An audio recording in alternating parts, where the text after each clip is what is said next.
Audio கேசட்டுன்ற ஒரு learning ஹேபிட்டில் போய் அப்புறம் என்ன கண்டினியூஸாக தயார்படுத்திக்கிட்டு இப்போ இங்கிலீஷில் நல்லா பேச முடியும் அப்படின்னு சொன்னால் அன்றைக்கி எங்கள் அப்பா அந்த இது சொல்கிறார், அந்த business success and English or related. அதே மாதிரி எங்கள் அம்மா கிட்ட போயிட்டு அவங்களுக்கு ஒரு 78 வயசு இருக்கும். நல்லா இதாக இருக்கும்போது போய் கேட்டாங்க, நான் கடலூரில் ஒரு நேச்சுரல்ஸ் ஆரம்பிக்கணும்ப்பா அப்படின்னாங்க.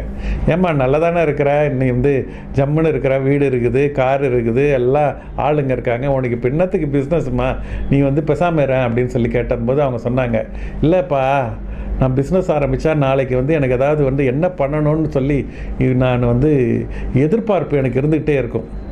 எனக்கு எதிர்பார்ப்பு இல்லைன்னா எனக்கு நாளைக்கு என்ன பண்ணணும்னு ஒரு பிரச்சனையோ ஒரு ஆப்பர்ச்சுனிட்டியோ ஒரு சேலஞ்சோ இல்லைன்னா என்னுடைய வாழ்க்கை அப்படியே வெறுமையாக இருக்கும். அது இருக்கக்கூடாதுன்றதுனால தான் என்னோடய லைஃப் எக்ஸ்பேண்ட் ஆகும் அப்படின்னாங்க. அப்போ தான் புரிஞ்சுக்கிட்டேன் நான், உங்களோட லைஃப் எக்ஸ்பேண்ட்